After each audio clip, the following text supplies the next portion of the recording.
పోరి అంటే దరిద్రం రా, దరిద్రం అంటే పోరి. అవునరా, నాక పెట్టాలన్నా సుఖ పెట్టాలన్నా ఆలోచించనే ఉంటది. సుఖ పెడతారని మీరు పోయి ఏలు పెడతారు, వాళ్ళేమో మీ నోట్లో ముద్ద పెడతారు. ఒప్పుకోవాల్సిందే. లక్ష్మి మన కోసమైనా నారాయణ అని ఒప్పుకోవాల్సిందే. గరుడ సందేశం కూడా వచ్చింది కదా. గరుడ సందేశం వస్తే మాత్రం ఏంటి, రేపు గరుడు వచ్చి ఇంకొకటి మీద కూర్చోవచ్చు. కానీ మన లక్ష్మి మనసు అలాంటిది కాదు. తను ఇప్పటికే ఇంకొకరిని మనస్ఫూర్తిగా అంగీకరించింది. మేము ఇదంతా నమ్మం. నమ్మాల్సిందే. ఇంకాసేపట్లో లక్ష్మి తన మనసు పడ్డ వాడితో ఇక్కడికి వస్తోంది. కళ్ళారా చూస్తేనే కదా మీరు నమ్ముతారు. చూస్తారుగా, చూసి ఆశ్చర్యచకితులవుతారు.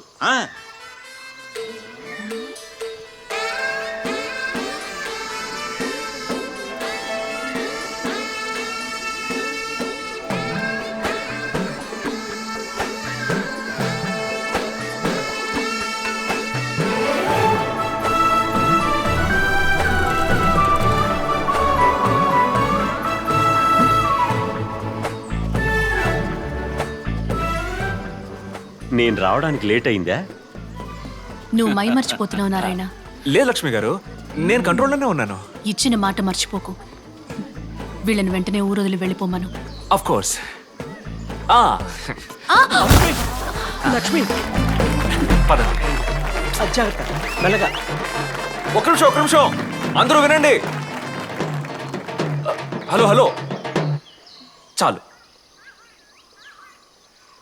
మీ అందరి ముఖాల్లో సంతోషాన్ని చూసి నాకెంత సంతోషంగా ఉందంటే, మీ శ్రీహరిగా నేను మీ అందరికీ మాట ఇస్తున్నాను, ఈ రోజు నుంచి మీ ఎవరిని బాధ పెట్టను.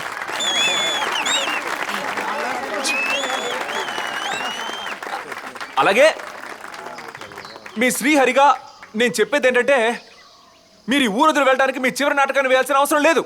అందరూ బయలుదేరొచ్చు. బాధగా ఉందా? అవును. సరే వద్దు, నాటకం వేసేయాలండి. రే వాయించరా. నారాయణ,